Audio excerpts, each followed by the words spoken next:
Good evening everyone, this is Himanshi and I welcome you all on career will app. Start करेंगे आज का session. Pedagogy special आपकी series है और chapter है हेरिडिटी एंड एनवायरनमेंट। बेसिकली ये चैप्टर आज कंक्लूड हो जाएगा, जो कि डेवलपमेंट है। अपने आप में बड़ा चैप्टर है। कई लोग नोट्स के लिए बड़े क्या कहें एकदम बेताब हो रहे हैं, उनको नोट्स मिल जाएंगे।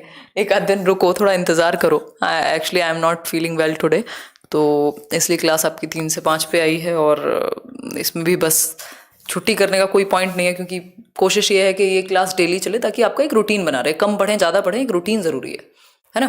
प्रैक्टिस कल है। ये एक छोटा सा टॉपिक है जहाँ से कुछ कुछ क्वेश्चन पूछ लिए जाते हैं, तो इसको हम कर लेंगे। हालांकि इससे जुड़ा हुआ टॉपिक हम कर चुके हैं, हमने जब बात की थी फिनोटाइप जीनोटाइप की, लेकिन इसको थोड़ा सा और डिटेल में समझना ज़रूरी है। ठीक है, तो स्टार्ट करते हैं। हाँ शिवानी, टेंशन वाली कोई बात नहीं है। आज और रुको, वर्कशीट मिलेगी, कल हम क्वेश्चंस करेंगे। ठीक है, नहीं टाइम नहीं बदला, बस आज के लिए एक्सेप्शनल टाइम है। ठीक है, चलिए एक बार आ जाओ, फिर स्टार्ट करेंगे। यार ज़्यादा हेक्टिक हो जाता है तो हेल्थ अफेक्ट हो ही जाती है।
चलिए फिर करते हैं कंटिन्यू और समझते हैं ये छोटा सा प्यारा सा सुंदर सा चैप्टर।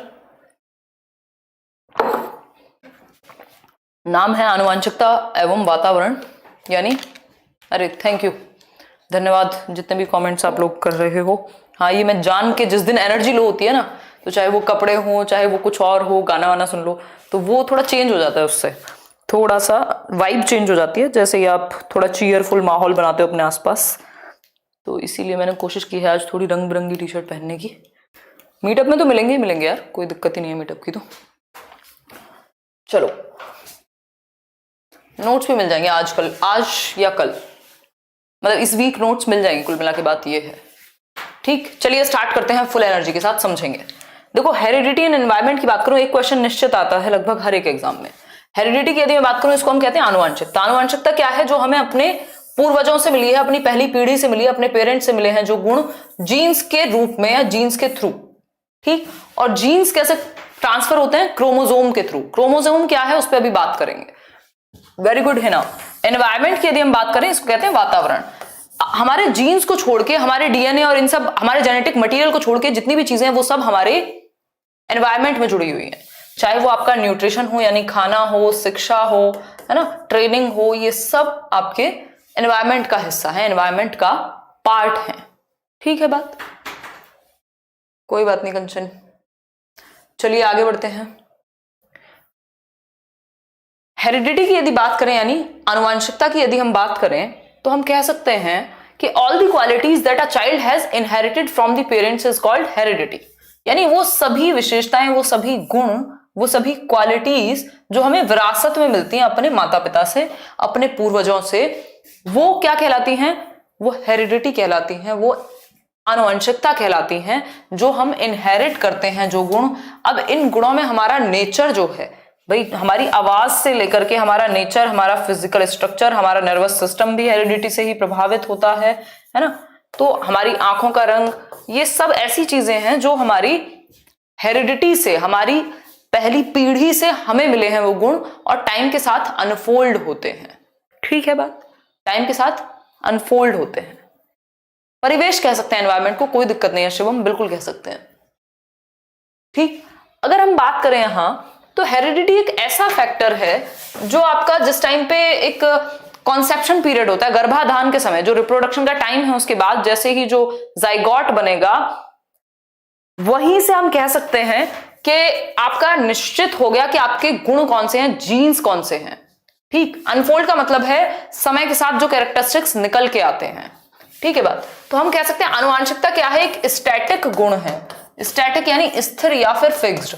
आप अपनी हेरिडिटी को, अपनी आनुवांशिकता को बदलवा करके नहीं ला सकते दुकान पे जाकर के, वो तो जैसे हो गए हो गए, है ना भाई। जो मान लीजिए मेरे हेरिडिटरी रूप से बाल स्ट्रेट हैं, तो मैं इनको कर्ली बाहर से करवा लूं वो एक अलग चीज है, लेकिन ये जो स्ट्रेट जेनेटिक्स से आया है इसको मैं बदल नहीं सकती हूं। जो मेरी आंखों का रंग है वो मैं लेंस लगा के बदल लूं, नेचुरली नहीं बदलेगा।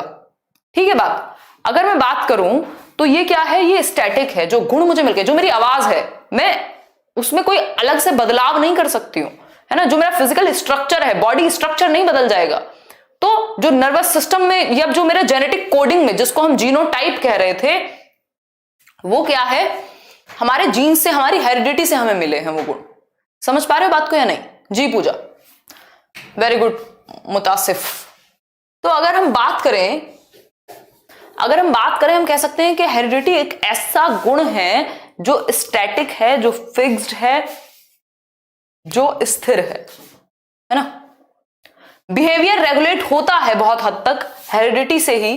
जो नेचर है आपका, व्यवहार जो आपका बेसिक नेचर है, चाहे वो गुस्से वाला हो, चाहे वो कुछ इस तरीके की चीजें, एक अग्रेशन होता है बाहर से आना, एक अग्रेशन होता है आपके जेनेटिकली कुछ चीजें होती हैं। ठीक, नर्वस सिस्टम आपका बहुत सारी चीजों को, आपके बिहेवियर से लेके, आपकी बहुत सारी बीमारियों से लेके, बहुत चीजों को, आपके ब्रेन की फंक्शनिंग से लेके बहुत चीजों को अफेक्ट करता है। तो नर्वस सिस्टम भी हेरिडिटी से ही जुड़ा हुआ है। ठीक, अगर मैं बात करूं आपके नर्वस सिस्टम की, मैं बात करूं आपके फिजिकल स्ट्रक्चर की, कई लोग हैं जो पतले हैं, कुछ ना खाएं तब भी पतले ही रहते हैं, मतलब कुछ सब कुछ खाएं तब भी पतले ही रहते हैं, कोई खास मोटे नहीं हो जाते। क्या है, हेरिडिटरी गुण है। कुछ लोगों को हेरिडिटी में ही ओबेसिटी मिली होती है, यानी मोटापा मिला होता है, वो कुछ ना खाएं तब भी मोटे हो जाते हैं। दैट मीन्स, इसका सिंपल मतलब है कि फिजिकल स्ट्रक्चर हुआ, हमारी आंखों का रंग, हमारे बालों का रंग, ये सब क्या है, ये हमारी हेरिडिटी से प्रभावित होते हैं। अनम, ठीक है। हेयर कलर आपका या हेयर टाइप कह लीजिए, भाई जिसके करली हैं उनके माँ बाप के करली हैं तो बच्चों के भी करली हैं, या किसी एक माँ के या बाप के, मतलब जो फादर और मदर हैं उनके बाल स्ट्रेट हैं तो बच्चे में भी आ सकता है वो गुण, है ना। शुगर, जो ये आपका डिजीज है डायबिटीज की, वो भी हेरिडिटरी, मतलब हेरिडिटी से सिर्फ गुण ही ट्रांसफर नहीं होते, अगर कुछ बीमारियां हैं वो भी ट्रांसफर होती हैं, है ना। सिर्फ, जी प्रियंका, तो सिर्फ अच्छाइयां ही नहीं, कुछ बीमारियां भी हेरिडिटी से जाती हैं। ऐसी बहुत सारी डिजीज हैं like heredity and angioedema, hair type, eye colour,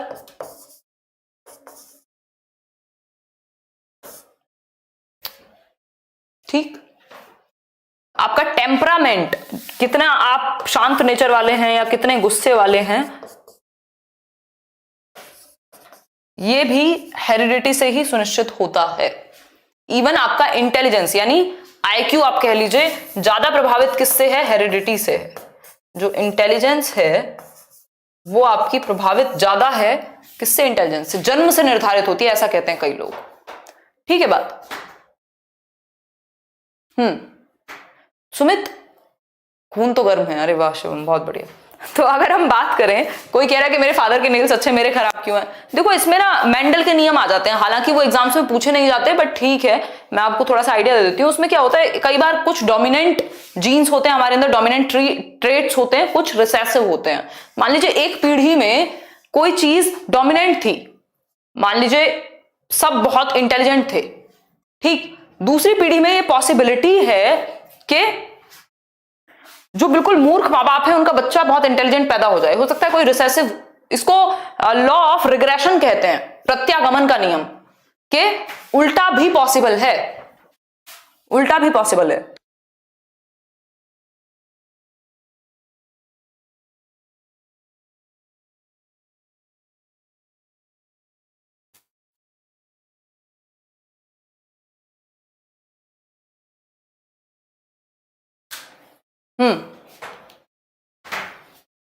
prenatal period की जो स्टेजेस हैं शालिनी डेवलपमेंट की, वो मैं आपको बता चुकी हूँ, वो जर्मिनेशन और सारे पीरियड्स जो हैं। क्वालिटी का ऑप्शन नहीं आ रहा, पता नहीं यार ये तो, ठीक है, तो हम कह सकते हैं जो आपका हेयर टाइप है, बॉडी टाइप है, आपका आई कलर है, आपका टेम्परामेंट है, नेचर है, आवाज है आपकी, है ना, फेस है, इवन नर्वस सिस्टम, इंटेलिजेंस, ये सब ज्यादा डिटरमाइंड है, ज्यादा प्रभावित हैं किससे? हेरिडिटी से। यानी हमारी हेरिडिटी से ये ज्यादा प्रभावित है, हमारी आनुवंशिकता से ज्यादा प्रभावित है, जो कि स्टैटिक है, जो फिक्स्ड है, जिसको आप दुकान पे जाकर के आंखों का रंग नहीं बदलवा लेंगे। अगर आपका ब्राउन है और आप कहो नहीं नहीं पिंक चाहिए, तो वो पिंक टेम्परामेंट होता है, ये जो आपका नेचर है, जिस टेम्परामेंट के आप हैं, जल्दी से गुस्सा आ जाता है या धीमे से आता है या चिल्ड आउट रहते हैं, है ना, बहुत ज्यादा टेंशन नहीं लेते हैं, ये सारी चीजें। ठीक है, बात आगे बढ़ जाए, यहां तक की बात क्लियर है। हाइट वेट पे भी असर पड़ता है, नर्वस सिस्टम पे भी असर पड़ता है, पूरा आपका जो ब्रेन किस तरीके से फंक्शन करेगा, कितनी जल्दी आपकी ब्रेन या सेंस ऑफ स्मेल, टच, ये सब कैसे, कितने अच्छे हैं, कितने एक्टिव हैं, ये सब भी प्रभावित होते हैं। समझ पा रहे हो बात को या नहीं समझ पा रहे हो? एको हो रहा है। वॉइस कैसे प्रभावित होती है? आपने देखा है बहन भाई की आवाज मिलती है या मम्मी पापा की आवाज मिलती है, जैसे बच्चे बड़े होते हैं तो आप देखते हैं कि बच्चा अगर फोन उठाए तो आप कहते हैं अरे वो अंकल बोल रहे हैं क्या? दैट मीन्स कि वो जो हेरिडिटी है उसके अंदर जो पोटेंशियल था वो निकल करके आया है। समझ पा रहे हो बात को या नहीं? नहीं, उल्टा तो नहीं होगा, हाइट वेट रेशो या उसका हिसाब होता है कुछ ना कुछ, वेट में तो एक बार को मान भी सकते हैं, हाइट तो समवॉट दोनों पेरेंट्स का एवरेज ही रहता है ज्यादातर। रिग्रेशन, लॉ ऑफ रिग्रेशन काम कर जाए तो बात अलग है। अब और कुछ पॉइंट देख लेते हैं। Heredity provides the basis for the development of human personality. ये बहुत इंपॉर्टेंट लाइन है, केवीएस में क्वेश्चन आया हुआ है कि हेरिडिटी जो है वो बेसिस यानी आधार प्रोवाइड कर देती है किसके लिए? ह्यूमन पर्सनैलिटी के लिए। आपका जो व्यक्तित्व है उसका जो आधार है वो हेरिडिटी सेट करेगी। यानी हम कह सकते हैं, हम क्या कह सकते हैं कि जो बेसिस है, जो आधार है, जो लिमिट सेट करती है हेरिडिटी, लिमिट सेट कर देती है हेरिडिटी डेवलपमेंट की, ह्यूमन पर्सनैलिटी की, आप कहां तक डेवलप कर पाएंगे ये आपकी हेरिडिटी लिमिट सेट कर देगी, आधार बना देगी। अपर लिमिट और लोअर लिमिट। लोअर मतलब इससे नीचे नहीं जाओगे, अगर आप एवरेज माँ बाप के बच्चे हो तो जरूरी नहीं है आप बिल्कुल मूर्ख पैदा होगे, और अपर क्या है कि जरूरी नहीं आप आइंस्टाइन ही बन जाओ। तो बीच में एनवायरमेंट का रोल आ जाता है, और ये एनवायरमेंट और हेरिडिटी के इंटरेक्शन से बच्चे का डेवलपमेंट होता रहता है। लेकिन जो अपर लिमिट है, जो बेस तैयार किया है, वो किया है किसने? हेरिडिटी ने। ठीक, तो एक क्वेश्चन आता है, हेरिडिटी क्या है? जिसके साथ एक व्यक्ति जन्म लेता है, बॉर्न विद। ठीक है बात? ये बात ठीक है या नहीं? बहुत बढ़िया सोमा। नहीं, टाइम 3 बजे ही है, ये आज एक्सेप्शन है, आज की क्लास एक्सेप्शन है। तो हेरिडिटी एंड एनवायरमेंट, यानी लिमिट सेट कर दी किसने? हेरिडिटी ने। अपर लिमिट भी लोअर लिमिट भी, यानी बेस तैयार कर दिया। एक क्वेश्चन आता है कि हेरिडिटी क्या डिसाइड करेगी कि how far we will go, how far we can go, how far we would go, something like this. तो देखो, आप हेरिडिटी ये नहीं कह सकती कि बच्चा बस यहीं तक जाएगा। हेरिडिटी में ये आता है कि पोटेंशियल कहां तक का है वो देखा जा सकता है मोटा मोटा। तो हेरिडिटी ये कहती है how far we can go, हम कितनी दूर जा सकते हैं, हम कितनी दूर जा सकते हैं, क्योंकि हमारी जो एजुकेशन है, हमारा जो न्यूट्रिशन है, हमारा जो एनवायरमेंट है, वो भी तो असर डालेगा ना। तो how far we will go का मतलब होता है, विल का मतलब है पक्का पता हो कि इतना ही जाओगे, कैन का मतलब है संभावना कितनी है, ये हेरिडिटी डिसाइड करती है। तो ये इंपॉर्टेंट है इस बात को समझना कि अगर पूछा जाए कि हेरिडिटी क्या डिसाइड करेगी, how far we will go, how far we can go, तो हम कहेंगे वी कैन गो की बात है। संभावना कि आपकी जो एजुकेशन है, न्यूट्रिशन है, इमोशनल डेवलपमेंट है, सोशल डेवलपमेंट है, ये सब ठीक से हुए तो कितना दूर जा सकता है बच्चा, ये बात हमें समझ में आ जाएगी। कमेंट्स देखने में इतनी समस्या है। अच्छा गौरी, धन्यवाद। हाँ, वर्कशीट आपको कल ही मिलेगी, कल की वर्कशीट कल ही मिलेगी, या कल के बाद भी मिल सकती है ना? दिलवा देंगे दीप्ति, बिल्कुल। I clear TGT HTET in first attempt, बहुत बढ़िया। देखो फिर से समझते हैं इस पॉइंट को। हेरिडिटी क्या है? आधार प्रोवाइड करा देती है, बेसिस प्रोवाइड करा देती है। आधार किस चीज का? आधार, आधार कार्ड नहीं, आधार। अनुमान लगा सकते हो आप कि भाई ऐसे माँ बाप हैं या ये रही है तो इनका बच्चा भी वहां तक जाएगा, ये बच्चा इस स्थिति तक जा सकता है, इसकी आईक्यू क्या है, इसका इंटेलिजेंस लेवल क्या है, इसका इंटरेस्ट किस तरफ है। तो हेरिडिटी से ये पता लगाया जा सकता है कि how far we can go. संभावना क्या है अगर इसको एजुकेशन अच्छी मिले, सारी चीजें अच्छी मिले, तो वो एक बात है। ठीक है बात। तो मानव व्यक्तित्व, जो आपकी पर्सनैलिटी है वो डेवलप कैसे होगी, क्या संभावना है, उसकी बात होती है। तो कैन की बात करोगे, आधार सेट करने की बात करोगे, जिसमें एनवायरमेंट का बहुत बड़ा रोल है। बच्चा कितना विकसित हो सकता है ये बात बिल्कुल हेरिडिटी ही बताएगी। मनीषा एकदम सही बात है, एक गैस मिल जाता है हेरिडिटी से, ये बात बिल्कुल सही है। आगे बढ़ेंगे। Eight the time of conception the union of male and female, ये आपको बेसिक सी बात पता ही है, ये बिल्कुल बेस बात है। हम कह सकते हैं, स्वास्थ्य भी टाइम लगेगा उसमें। अगर हम बात करें at the time of conception the union of male and female germ cells causes fertilization, बिल्कुल ठीक बात है। ये जो एग है, जो फर्टिलाइज्ड एग है, किसके बाद, रिप्रोडक्शन के बाद, ये जाइगोट कहलाता है। ये हमने प्रीनेटल पीरियड में समझ लिया था। इस जाइगोट में 46 क्रोमोसोम्स होते हैं और ये क्रोमोसोम्स के थ्रू ही हमारे जीन्स ट्रांसफर होते हैं। ये बात याद रखिएगा, जीन्स ट्रांसफर होते हैं किसके थ्रू, क्रोमोसोम्स के थ्रू। ठीक, जिसमें आपका डीएनए आरएनए वगैरह होगा। अब ये 46 क्रोमोसोम्स होते हैं टोटल। अगर नंबर पूछा जाए तो टोटल नंबर है क्रोमोसोम्स का, टोटल होंगे 46। इसमें पेयर जो जोड़े हैं, एक माता से एक पिता से, जोड़े बन जाते हैं 23 पेयर, 23 पेयर, जिसमें से जो 22 पेयर हैं, जो 22 पेयर हैं, वो एग्जैक्ट सेम होते हैं, यानी बिल्कुल एक जैसे। जो 23वां जोड़ा है, जो 23rd पेयर है, उसको सेक्स क्रोमोसोम कहते हैं, क्योंकि इसी से निर्धारित होगा कि बच्चा मेल होगा कि फीमेल, गर्ल चाइल्ड होगा या फिर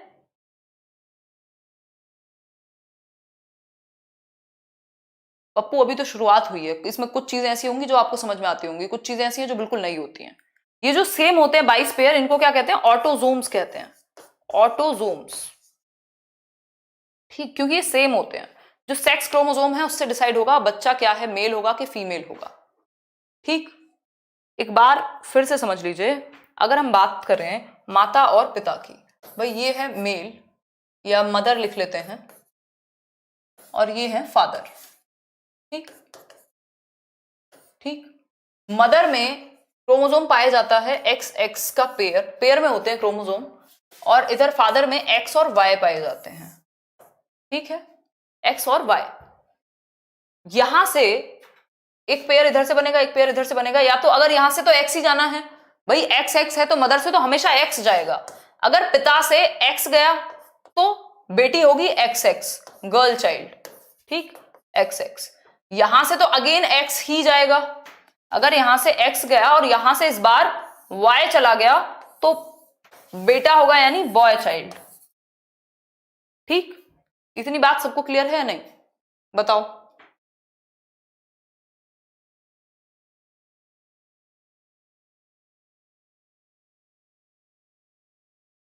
इतनी बात क्लियर है या नहीं, बिल्कुल। हिट्रोजोम्स बोलते हैं 23वें पेयर को। बहुत बढ़िया चंद्रा जी, चलिए ये बात क्लियर है।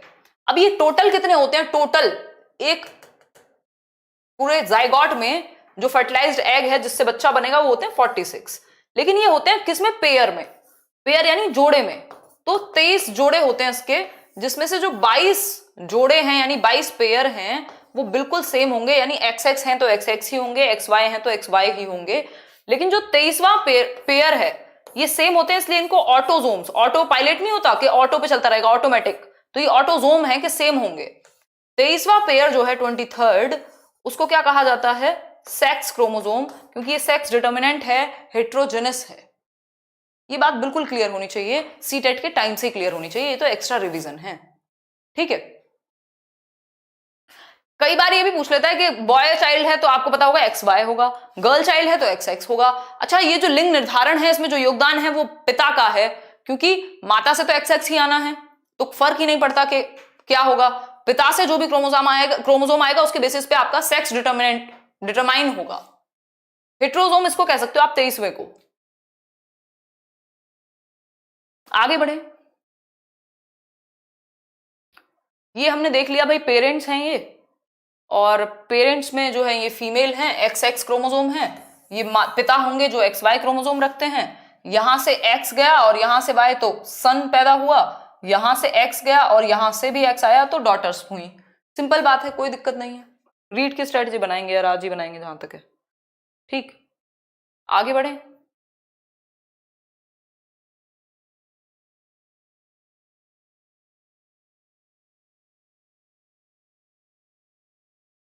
देखिए, आइडेंटिकल एंड फ्रेटर्नल ट्विंस, ये शायद आपने सुना होगा। जुड़वा बच्चे कहेंगे हम इनको आइडेंटिकल। आइडेंटिकल का मतलब है एक युग्मनज वाला भी कह देते हैं, एक रूपी कह लीजिए, एक रूपी यमज। और फ्रेटर्नल को यहां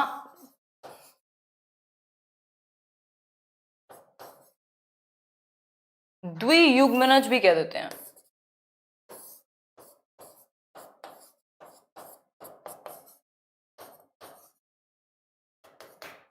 ठीक, हिंदी में थोड़ा सा टिपिकल हो जाएगा तो कोशिश कीजिएगा इंग्लिश में ही रखें। कोई कह रहा है me and my sister is identical twins. अगर कोई ये कहे, अभी किसी ने कहा है और मेरे को नाम नहीं पता उनका, उन्होंने कहा है कि मैं और मेरी जो सिस्टर हैं वो आइडेंटिकल ट्विंस हैं, इसका मतलब ये जो व्यक्ति कह रहे हैं क्या नाम है आपका, सलेहा सादफ, ओके, ये जिन्होंने अभी कहा है कि मैं और मेरी सिस्टर आइडेंटिकल ट्विंस हैं, इसका मतलब क्या होगा? जो कहने वाला व्यक्ति है, जो क्वेश्चन कहने वाला व्यक्ति है, जो स्पीकर है, ये लड़की है कि लड़का है? बताओ एक बार, फटाफट से बताओ। ये बात कहने वाला व्यक्ति लड़की है कि लड़का है, ये बता दो। जी चेष्टा, कल क्लास नहीं, बोथ आर गर्ल। सिंपल है, क्योंकि आइडेंटिकल ट्विंस में सेक्स डिफरेंट हो ही नहीं सकता, सेम सेक्स होगा, सेम सेक्स होगा। यदि भाई भाई हैं, अगर आइडेंटिकल है, कोई भी ये कहे कि भाई मैं और मेरा भाई आइडेंटिकल है, दैट मींस वो लड़का है जो ये बात कह रहा है, क्योंकि सेम सेक्स के होते हैं, सेम दिखते हैं, आइडेंटिकल ट्विंस। समझ गए ना ये बात? फ्रेटर्नल ट्विंस की यदि बात करूं तो यहां डिफरेंट सेक्स पॉसिबल है, भाई बहन पॉसिबल है, भाई बहन होंगे ही इवन, ठीक है, डिफरेंट सेक्स के ही हो सकते हैं, ठीक, कोई दिक्कत नहीं है। मेरे स्टूडेंट हैं ट्विंस, बिल्कुल मेरे कजन हैं जो ट्विंस हैं। दृश्यका बताइए क्या कह रहे हो? चलिए आगे बढ़ेंगे। अगर हम ये चार्ट देखें तो इससे हमें आसानी से समझ में आ जाएगा। फ्रेटर्नल ट्विंस वो ट्विंस होते हैं जो एक स्पर्म से सेपरेट प्लेसेंटा बनता है, एक ही स्पर्म से या एक ही एग से फर्टिलाइज्ड होते हैं।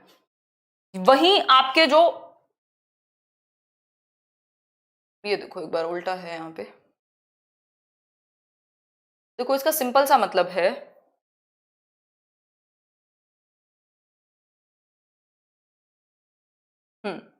देखो आइडेंटिकल ट्विंस मतलब एक मनज कह लीजिए आप, एक रूपी कह लीजिए, इसका सिंपल मतलब है सेम सेक्स के होंगे, सेम एग और स्पर्म से, एक ही स्पर्म से फर्टिलाइज्ड होंगे, ठीक। फ्रेटर्नल का मतलब है शेयर्ड प्लेसेंटा, या फिर अलग अलग हो सकता है, एक एग और एक स्पर्म से ही फर्टिलाइज्ड होंगे, बिल्कुल, या तो भाई भाई होंगे या तो बहनें ही होंगी, दिखते भी सेम होंगे, आदतें भी सेम होंगी, उनके जो जीन्स हैं वो भी बहुत हद तक कॉमन होंगे। समझ आ गई बात प्रज्ञा या नहीं आई? फ्रेटर्नल ट्विंस हैं जो दो different sets of egg and sperm से जन्म लेते हैं, ये भाई बहन हो सकते हैं। ये क्या है? भाई बहन हो सकते हैं, तो इनको फ्रेटर्नल कह रहे हैं, द्वियुग्मनज कह रहे हैं। और ये जो हैं इनको हम क्या कह रहे हैं? आइडेंटिकल ट्विंस कह रहे हैं। और इसको अगर आप समझना चाह रहे हैं तो ऐसे देख सकते हैं, ये जो वन एग की बात हो रही है, कोई कह रहा है मेरे भी कजिन्स हैं, बहुत बढ़िया, ये वन एग वन स्पर्म से जो बनेंगे, सेम प्लेसेंटा हो सकता है, डिफरेंट भी हो सकता है, तो ये क्या है? आइडेंटिकल कहलाएंगे। जो एक एग और एक ही स्पर्म से बनेंगे, जो दो एग और दो अलग स्पर्म से बनेंगे, उनको हम फ्रेटर्नल कह देंगे। सिंपल सी बात है, बिल्कुल सिंपल बात है। कोई दिक्कत परेशानी, कोई दुख, कोई दर्द हो तो बता दो, ठीक है, आगे बढ़ेंगे। आइडेंटिकल ट्विंस की यदि हम बात करें और आपको ये डेफिनेशन पढ़ने की इच्छा हो रही हो यदि, तो हम कह सकते हैं identical twins develop from one ovum, एक सिंगल ओवम से, एक सिंगल एग और स्पर्म के मिलने से बनेंगे। Identical twins resemble each other and are always of same sex, बिल्कुल एक जैसी शक्ल दिखेगी, अंतर नहीं होगा जरा सा भी, और सेम सेक्स के ही होंगे, गर्ल हैं तो गर्ल, बॉय हैं तो बॉय। देखो बर्थ पीरियड तो वैसे भी अंतर होता ही है, एक दो मिनट का तो, या कुछ सेकंड्स का, उससे फर्क नहीं पड़ता, होंगे तो साथ में। जुड़वा बच्चे हैं तो साथ में ही जन्म लेंगे। जुड़वा का मतलब क्या है? ये थोड़ी कि आज एक हुआ और अगले महीने दूसरा। जुड़वा का मतलब है साथ में जन्म हुआ होगा, थोड़े बहुत मिनट्स के अंतर पे, ठीक है। या डिफरेंट प्लेसेंटा का बनना पॉसिबल है आइडेंटिकल ट्विंस में भी। आइडेंटिकल ट्विंस रिजेंबल, ये बात हमने कर ली। जो फ्रेटर्नल ट्विंस हैं वो बहन भाई हो सकते हैं, बट आइडेंटिकल ट्विंस या तो दो बहनें होंगी या तो दो भाई ही होंगे। अब आते हैं फ्रेटर्नल ट्विंस पे। फ्रेटर्नल ट्विंस जो हैं वो टू सेपरेट ओवा से जन्म लेते हैं और भाई बहन या डिफरेंट सेक्स के हो सकते हैं, boy and girl at the same time. They can be a boy and a girl. ठीक है, ये बात कोई दिक्कत परेशानी तो नहीं है। जरूरी नहीं है एक शक्ल के हों, जरूरी नहीं है एक जैसी शक्ल हो, बिल्कुल मिलते ही हों। ठीक है, बिल्कुल जरूरी नहीं इनकी शक्ल मिलती हो। सुगंधा, एनवायरमेंट की यदि हम बात करें, अब हम बात करते हैं एनवायरमेंट की। अब तक हमने बात की हेरिडिटी की। हेरिडिटी एक फिक्स्ड फैक्टर है, इससे पता लगता है कि पोटेंशियल डेवलपमेंट बच्चे का कितना हो जाएगा, how far we can go. Base है, आधार है, अपर लिमिट और लोअर लिमिट सेट करता है। रिजेंबल का मतलब है मैच खाते हैं। ठीक है, देखो एनवायरमेंट यानी पर्यावरण। पर्यावरण की यदि हम बात करें तो पर्यावरण वो सब कुछ है जो एक व्यक्ति को प्रभावित करता है सिवाय उसके जीन्स के। जीन्स को अगर हम छोड़ दें तो बाकी जितनी भी चीजें हैं, चाहे वो एजुकेशन हो, चाहे वो न्यूट्रिशन हो, है ना, चाहे वो आपका क्या हो बताओ, एजुकेशन हुआ, न्यूट्रिशन हुआ, ट्रेनिंग हुई, ये सारी चीजें क्या है, ये एनवायरमेंट से प्रभावित हैं। इन एनवायरमेंट पे इनका ज्यादा प्रभाव पड़ेगा, एनवायरमेंट से इनका ज्यादा प्रभाव पड़ेगा, ना कि हेरिडिटी का। भाई स्कूल में कैसे पढ़े आप, किस जगह पे आप रहे, है ना, वो जगह कैसी थी, आप यूएस में थे, इंडिया में थे, कहां थे, ये सब चीजें ज्यादा प्रभावित होती हैं एनवायरमेंट से। एनवायरमेंट का हिस्सा है क्योंकि हमारे जीन्स का हिस्सा नहीं है। नहीं प्रियंका, बस आज के लिए टाइमिंग चेंज हुई है। एनवायरमेंट को डायनेमिक कहते हैं, यानी परिवर्तनशील है। भाई कभी भी आप चेंज कर सकते हो, चेंजेबल है, चेंजेबल है यानी परिवर्तनशील है, परिवर्तनशील है। जबकि हेरिडिटी स्टैटिक थी, फिक्स्ड थी, स्थिर थी, उसमें परिवर्तन करना संभव नहीं है। कोई कह रहा है I am also fraternal twins. हाँ, आज मेरी स्पीड थोड़ी सी तेज है, उसका रीजन है एक कि ये जो चीजें हैं ये इतनी बेसिक हैं जो आपको मैंने शायद,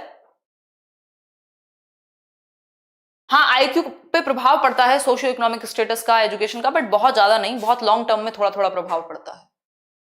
क्योंकि ये सीटेट का बेसिक टॉपिक है जो मैंने आपको बहुत बार समझाया हुआ है, इसलिए स्पीड थोड़ी सी तेज है आज। ठीक है बात, नहीं ट्विंस का आईक्यू बिल्कुल सेम तो नहीं होगा, बट 0.75 इस तरीके से, मतलब 75% आइडेंटिकल हैं तो ज्यादा, अगर फ्रेटर्नल हैं तो कम, मतलब को रिलेटेड होता है, आप ये कह सकते हो। एग्जैक्ट सेम आईक्यू हो ही नहीं सकता, थोड़ा बहुत अंतर तो पाया जाता है, लेकिन फिर भी कई बार कह देते हैं, फिर भी क्या कि हेरिडिटी ऑलमोस्ट सेम होती है, ऑलमोस्ट सेम होती है, बिल्कुल सेम नहीं होती। चलिए आगे बढ़ते हैं। बहुत बढ़िया Hamida. Environment includes all aspects of the surroundings, these factors influence the development of an individual. भाई ऑब्वियस है ना, जैसे हेरिडिटी आपके विकास को प्रभावित करेगी, वैसे ही एनवायरमेंट भी आपके विकास को प्रभावित करेगा। हाँ, एनवायरमेंट में लैंग्वेज भी है, लेकिन लैंग्वेज हेरिडिटी से भी जुड़ी हुई है, तो इसलिए हेरिडिटी एंड एनवायरमेंट दोनों इंपॉर्टेंट हैं। ऐसा नहीं कह सकते कि सिर्फ हेरिडिटी और सिर्फ एनवायरमेंट। कुछ चीजें हेरिडिटी से ज्यादा प्रभावित होती हैं, कुछ चीजें सर्टेन एरियाज जो हैं वो ज्यादा अफेक्टेड हैं हेरिडिटी से, और वहीं दूसरे जो कुछ एरियाज हैं वो क्या है, ज्यादा अफेक्टेड है शिवानी, किससे, एनवायरमेंट से। ठीक, तो environment consists of various types of forces like physical, social, moral. भाई एनवायरमेंट कैसा कैसा हो सकता है, फिजिकल हो सकता है, ठंड पड़ती है, गर्मी में रहते हैं, पहाड़ों में रहते हैं, पानी में रहते हैं, नदी में तैरते हैं। सोसाइटी आपकी कैसी है, मॉरलिटी, मॉरल प्रिंसिपल्स, इकोनॉमिक आर्थिक स्थिति कैसी है, पॉलिटिकल कल्चरल एनवायरमेंट कैसा है, आजादी के समय पे जन्म हुआ था, आज के समय में जन्म हुआ है, इन सब चीजों का फर्क पड़ेगा। और ये सब इमोशनल फोर्सेस कैसे हैं, आपके घर में तो कुछ ऐसा उत्पीड़न नहीं हो रहा था, किसी का लड़ाई झगड़ा तो नहीं था, ये सब क्या है, एनवायरमेंटल फोर्सेस हैं। ठीक, ओके पूजा स्लो कर लेते हैं। Teachers should try to provide best mental environment. Teachers को प्रोवाइड करने की कोशिश करनी चाहिए, बेस्ट मेंटल ही नहीं, ये हम कहेंगे कॉन्ड्यूसिव एनवायरनमेंट, जो बच्चे के लिए बेस्ट हो ऐसा एनवायरनमेंट टीचर्स को प्रोवाइड कराना चाहिए, जहां बच्चा फल फूल सके प्रॉपर तरीके से। हेल्दी एनवायरनमेंट होना चाहिए। नहीं सतीश, 3 बजे का टाइम है क्लास का। ठीक ही है राहुल, पीडीएफ मिल जाएगी यार आजकल में, रुको थोड़ा इंतजार करो, सब्र करो जरा। इतनी बात मेरे ख्याल में सभी को क्लियर है। किसी को कोई समस्या हो, कोई दर्द हो, कोई दुख हो तो बता दो।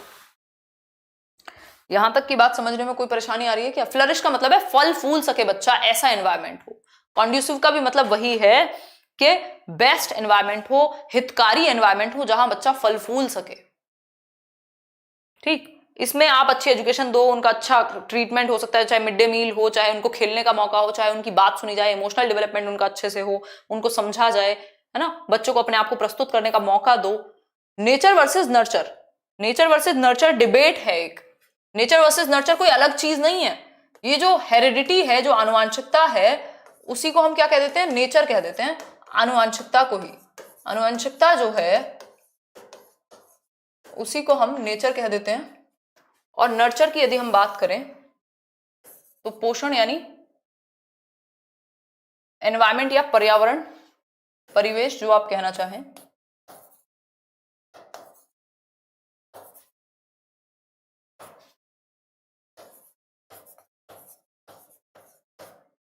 ठीक, पर्यावरण। जी रेखा जी, कब है एग्जाम? तो हम कह सकते हैं प्रकृति, और दूसरी तरफ है पोषण। कई लोग कहते हैं प्रकृति ज्यादा महत्वपूर्ण है, कई लोग कहते हैं पोषण ज्यादा इंपॉर्टेंट है। इसलिए इसको एक डिबेट कहा जाता है, इसको एक बहस कहा जाता है, जिसमें कहा जाता है कि हेरिडिटी एंड एनवायरमेंट। हेरिडिटी का मतलब है आनुवंशिकता, यानी आपका नेचर, जो बाय नेचर आपके जो जीन्स में है, जो फिक्स्ड है, जो स्टैटिक है, जो क्या है? स्टैटिक है, स्थिर है, फिक्स्ड है, जिसमें परिवर्तन संभव नहीं है, अब बहुत हद तक परिवर्तन संभव नहीं है। नर्चर यानी एनवायरमेंट, जिसको आप चेंज कर सकते हो, जो कि एक डायनामिक चीज है, डायनामिक है, परिवर्तनशील हम कह सकते हैं। वुडवर्थ कहते हैं ये दोनों ही इंपॉर्टेंट हैं। कई सारे लोग ये कहते हैं कि एनवायरमेंट ज्यादा इंपॉर्टेंट है, एनवायरमेंट नहीं होगा तो हेरिडिटी का कोई फायदा नहीं है, कितना भी इंटेलिजेंट बच्चा हो, चोर का एनवायरमेंट मिल गया तो चोर बन जाएगा। लेकिन वहीं कुछ लोग कहते हैं अगर हेरिडिटी ही नहीं होगी, बच्चा मेंटली रिटार्डेड है, कितना भी अच्छा एनवायरमेंट दे लो, क्या साइंटिस्ट बना लोगे? नहीं। तो हेरिडिटी और एनवायरमेंट दोनों इंपॉर्टेंट हैं। तो जो डेवलपमेंट है, जो विकास है, वो प्रोडक्ट है किसका? हेरिडिटी इंटू एनवायरमेंट, यानी गुणनफल है आनुवंशिकता एवं वातावरण के बीच का। ठीक, जो विकास है एक बच्चे का, वो गुणनफल है या एक जटिल अन्योन्य क्रिया, अंतः क्रिया, एक कॉम्प्लेक्स इंटरप्ले है बिटवीन हेरिडिटी एंड एनवायरमेंट, आनुवंशिकता एवं वातावरण के बीच की एक जटिल अन्योन्य क्रिया है, एक जटिल अंतः क्रिया है। ठीक है प्रिया? अब इसमें क्या है, ये एडिशन नहीं है। कई बार क्वेश्चन आता है ये एडिटिव नहीं होते। एडिटिव का मतलब है इनको जोड़ नहीं सकते कि हेरिडिटी का इतना और एनवायरमेंट का 50% हेरिडिटी का, ऐसा कुछ नहीं है, ना घटा सकते हो। ये गुणनफल में ही रहते हैं, ये प्रोडक्ट में ही रहते हैं। किसी जगह पर कोई ज्यादा हावी होगा, किसी जगह पे हेरिडिटी ज्यादा हावी होगी, दूसरी जगह पे एनवायरमेंट ज्यादा हावी होगा। समझ पा रहे हो ना बात को? इतनी बात क्लियर हो तो बताओ, फिर आगे चलेंगे। भाई अकॉर्डिंग टू वुडवर्थ, अगर वुडवर्थ की माने तो दोनों ही चीजें इक्वली इसेंशियल हैं, महत्वपूर्ण हैं। वुडवर्थ ये कहते हैं, या वुडवर्थ का ऐसा मानना है, वुडवर्थ की यदि हम माने, वुडवर्थ की यदि हम माने तो बोथ आर इक्वली इसेंशियल, यानी दोनों ही क्या हैं? बराबर की महत्ता रखते हैं, बराबर रूप से महत्वपूर्ण है। ठीक, किस चीज के लिए? इन दी ग्रोथ एंड डेवलपमेंट, यानी बच्चे की वृद्धि और विकास में हेरिडिटी और एनवायरमेंट, वृद्धि एवं विकास में बच्चे के हेरिडिटी और एनवायरमेंट दोनों का ही बराबरी का रोल है। कॉम्प्लेक्स इंटरप्ले बोल देते हैं इसको, जटिल अंतः क्रिया है। किसी क्षेत्र में हेरिडिटी ज्यादा डोमिनेंट होती है, दूसरे क्षेत्र में एनवायरमेंट ज्यादा डोमिनेंट हो सकता है। ठीक है, ये बात ध्यान में रखिएगा, 50% नहीं लिख सकते हैं हम।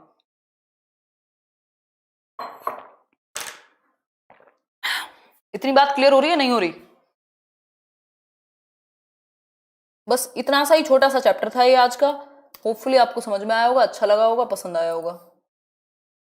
क्या समझे भाई? जो टॉपिक है वो छोटा सा है, इसमें कुछ क्वेश्चन हम कर सकते हैं 3-4, जिससे आपको क्लैरिटी आ जाए इस चीज के बारे में।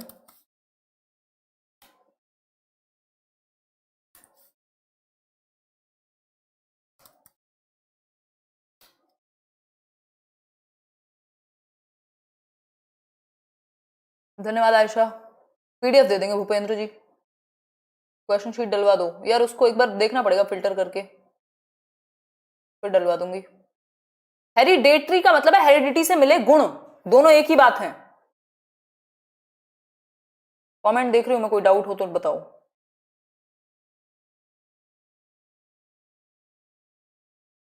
नोटिफिकेशन एक बार खोल के देख लिया करो। देखो वृद्धि और विकास में दोनों ही इंपॉर्टेंट हैं, दोनों ही इंपॉर्टेंट हैं, कुछ एस्पेक्ट वृद्धि से, कुछ आपके विकास से।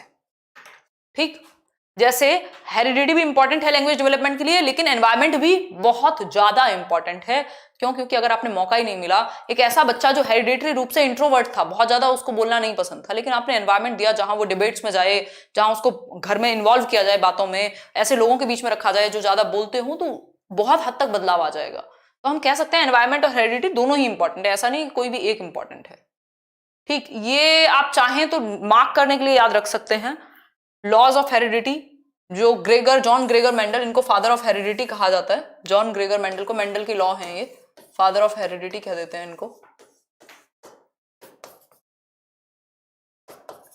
इनके 3 लॉज हैं। लॉ ऑफ सेग्रीगेशन, यानी जो गुण हैं वो बढ़ सकते हैं बच्चे में या संतानों में। डोमिनेंस, मतलब किसी एक स्टेज में कोई एक ट्रेड ज्यादा डोमिनेंट होता है, दूसरा रिसेसिव होता है। लॉ ऑफ इंडिपेंडेंट असॉर्टमेंट, स्वतंत्र रूप से विभाजित होते हैं जो गुण होते हैं, इनको हम बिल्कुल चाहें तो सिर्फ फैक्चुअली पढ़ के छोड़ सकते हैं, जरूरी नहीं है इनको हम डिटेल में समझें।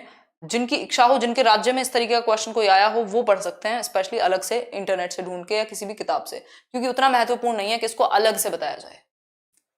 मनीषा कह रही है लाइक कहाँ करूं, पसंद आया। लाइक की जरूरत नहीं है यहाँ पे, आप ऑलरेडी फीस पे करके आए हो, तो वही लाइक है अपने आप में, है ना। यहाँ पे ऑप्शन नहीं है, ऐसा कुछ होगा तो बताएंगे आपको। एजुकेशनल इम्प्लीकेशन का मतलब है शैक्षिक अनुप्रयोग, शिक्षा में इसको कैसे लागू करोगे। तो मैंने आपको बताया, अगर टीचर को नॉलेज होगी कि हेरिडिटी और एनवायरमेंट दोनों इंपॉर्टेंट हैं, हेरिडिटी और एनवायरमेंट दोनों इंपॉर्टेंट हैं, इनका इंटरेक्शन है, तो वो कॉन्ड्यूसिव एनवायरमेंट बच्चे को, कॉन्ड्यूसिव या बेस्ट पॉसिबल एनवायरमेंट बच्चे को प्रोवाइड करा सकता है। एनवायरमेंट प्रोवाइड करा सकता है जो टीचर है। ठीक है, अगर हम इसकी बात करें तो ये हम कह सकते हैं, यहां कि चाहे वो सोशल एनवायरनमेंट हो, इमोशनल एनवायरनमेंट हो, क्लासरूम एनवायरनमेंट हो, एजुकेशनल एनवायरनमेंट हो, ओवरऑल सभी तरह के जो भी टीचर के हाथ में है वो उसको बेस्ट तरीके से प्रोवाइड करा पाएगा, यदि उसको पता है कि हेरिडिटी और एनवायरनमेंट की कितनी महत्ता है, डेवलपमेंट में, बच्चे के विकास में कितना बड़ा रोल प्ले करता है हेरिडिटी और एनवायरनमेंट। ठीक है बात। यार स्नेहा, ये बात कई लोग कहते हैं, कॉन्ड्यूसिव का मतलब है बहुत ही जो जरूरी हो, एक अच्छा फ्रूटफुल माहौल। स्नेहा कह रही है कि हेरिडिटी से लैंग्वेज कैसे संबंधित है। भाई आपके ब्रेन के किसी एक हिस्से से जुड़ी हुई है लैंग्वेज या नहीं, मानोगे या नहीं मानोगे? है, एनवायरमेंट का बहुत बड़ा रोल है, बट हेरिडिटी से भी संबंधित है। इवन जो नॉर्म चॉम्स्की हैं वो तो कहते हैं भाई हेरिडिटरी है, इनेट एबिलिटी है, लेफ्ट ब्रेन में आपके कहीं लॉजिक है, वहीं पे लैंग्वेज है और वहीं से रेगुलेट हो रही है। ठीक है, क्लियर हो गई बात? हाँ, कई लोग कह रहे हैं आपकी टी शर्ट पे हेरिडिटी का एग्जांपल है। हाँ, बहुत बड़ा एग्जांपल हेरिडिटी का है, कुछ हद तक एनवायरमेंट भी इस चीज को प्रभावित कर सकता है। अब कुछ क्वेश्चंस कर लेते हैं, ये तो बहुत हल्के से क्वेश्चन है, हालांकि कल मैं वर्कशीट में कराऊंगी कुछ कुछ चीजें। देखो एक बार, 22 pairs of chromosomes are the same in male and female. 22 chromosome same होते हैं महिलाओं और पुरुषों में, दोनों में, उनको क्या कहते हैं? भाई टोटल 23 पेयर्स हैं, इसमें से जो 22 पेयर हैं वो कॉमन है मेल और फीमेल में। क्या कहोगे? अरे यार एक्स एक्स क्यों कहोगे, मेल फीमेल में कॉमन है 22 क्रोमोसोम का पेयर, तो ऑटोजोम कहलाएगा, ये सेम होते हैं। हेट्रोजोम्स कहलाएंगे वो जो 23वां जो अलग है। Development is the product of, यानी विकास जो है वो किसका प्रोडक्ट है, ये पूछा है। देखिए एक बार, विकास किसका प्रोडक्ट है, तो आप हमेशा इस बात पे ध्यान रखेंगे कि कॉम्प्लेक्स इंटरप्ले है, कभी भी किसी भी हेरिडिटी को या सिर्फ एनवायरमेंट को नहीं, कॉम्प्लेक्स